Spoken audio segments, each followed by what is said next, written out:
خدعوك فقالوا إن الشطة والخل بيسيحوا الدهون.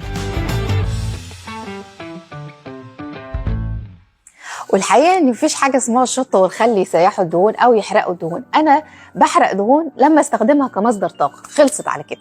يعني أنا بحرق دهوني لما أنا أستخدم الدهون دي كمصدر طاقة للجسم. لكن إن أنا آخد حاجة تسيح الدهون أو إنها تحرق الدهون، طب يا ريت والله، ده كانت حاجة الدنيا كانت لطيفة جدا.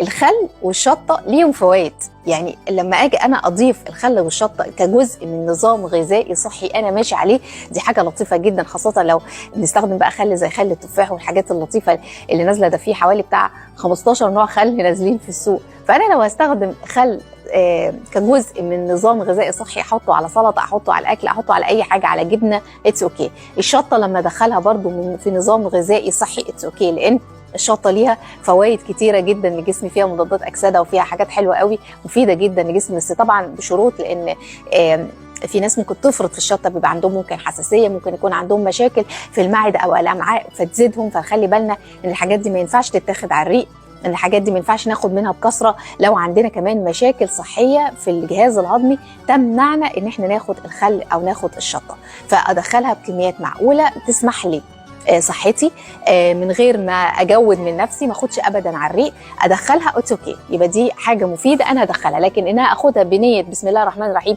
اخدها عشان اسيح دهوني، لا، مفيش الكلام ده خالص. وسؤال حلقه النهارده: امتى جسمي بيحرق دهون؟